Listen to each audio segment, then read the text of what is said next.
En una segunda parte encontramos nosotros lo atinente a la elección. Hemos hablado ya de la deliberación en esos tres elementos y ahora vamos a considerar la cuestión de la elección.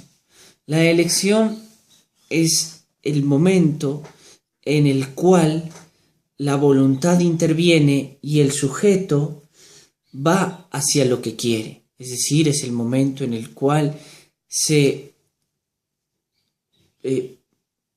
elige o se decide tomar algo antes que otra cosa, dirigirse hacia una conducta antes que a otra. Es el momento en el cual el sujeto ya envía, por decirlo de algún modo, su ser, ya que la voluntad y el ser son lo mismo, filosóficamente hablando. Entonces el sujeto envía su ser hacia la producción del acto, que puede, hacia la producción del acto, hacia la producción de ese acto fundamentalmente, para que se comprenda bien paso a paso.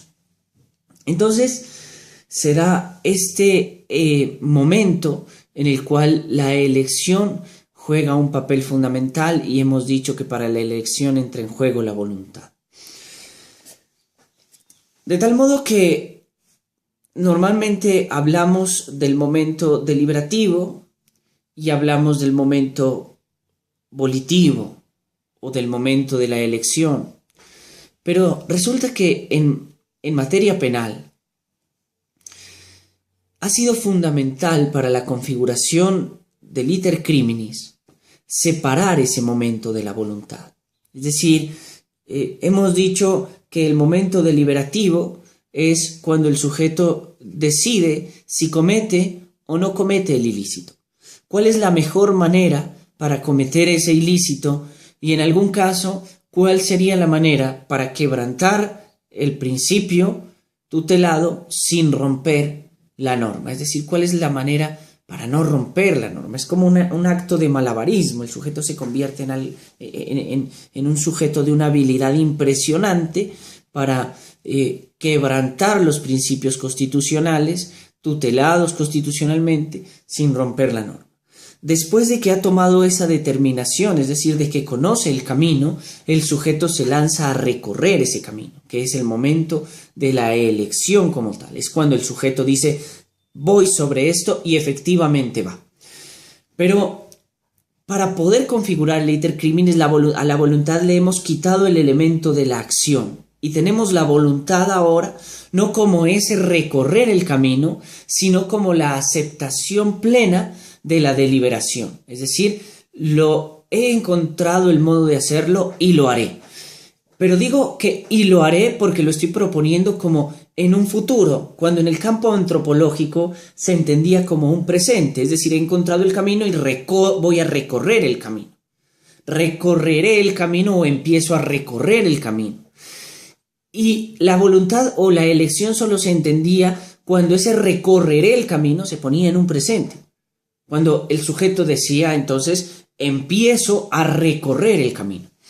Pero ahora, para poder configurar el elemento delictual, se ha hecho necesario separar dentro de la elección el momento de la voluntad, o la cuestión de la voluntad, para que pueda dentro del iter criminis dividirse muy bien, capitular muy bien ese momento de los actos preparatorios y el momento de los actos ejecutivos o ejecutorios del mismo.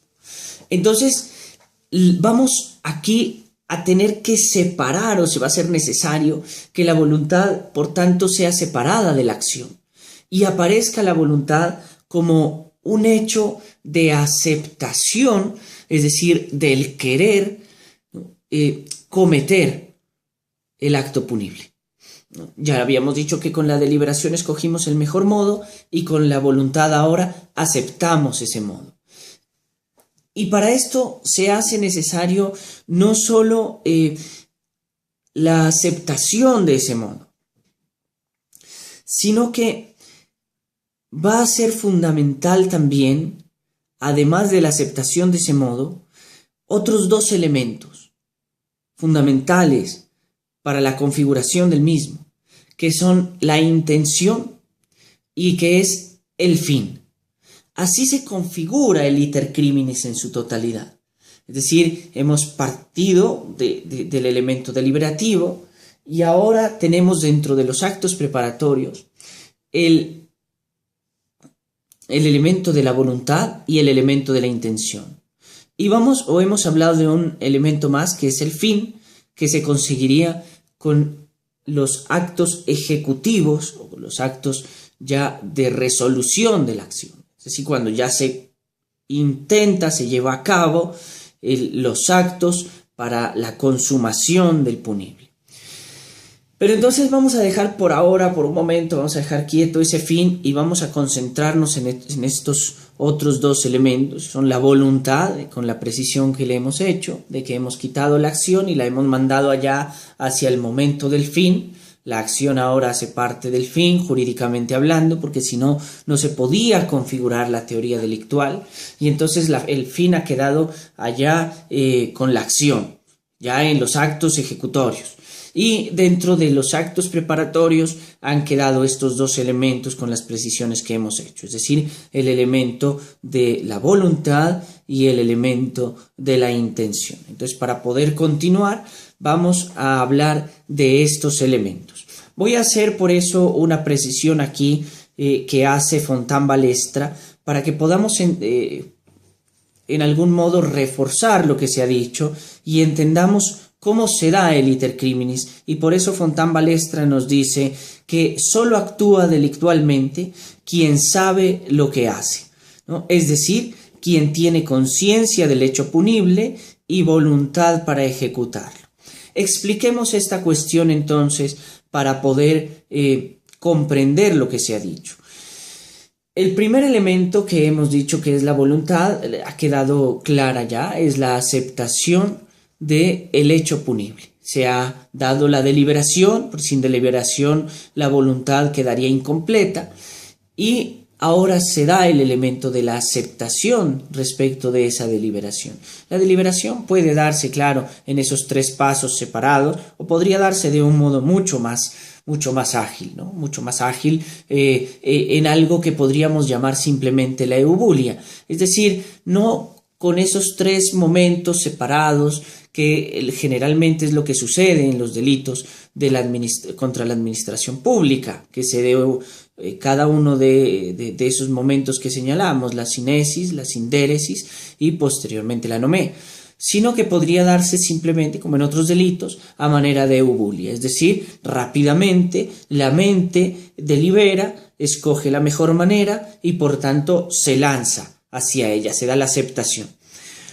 Pero ahora, cuando hablamos entonces, ya centrándonos del elemento de la aceptación, tenemos que comprender que hay un elemento también coetáneo a la aceptación, que es lo que se llama la intención. La intención es el tender hacia algo, es el querer algo, el querer ese fin propuesto.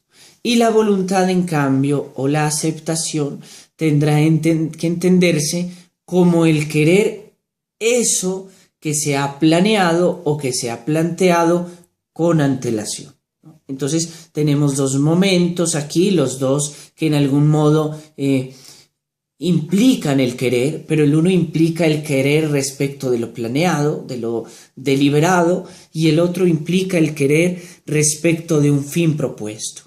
Entonces, allí vienen esos dos momentos. La voluntad como una aceptación del hecho y la intención como un tender hacia un fin propuesto. Voy a explicarlos en un momento.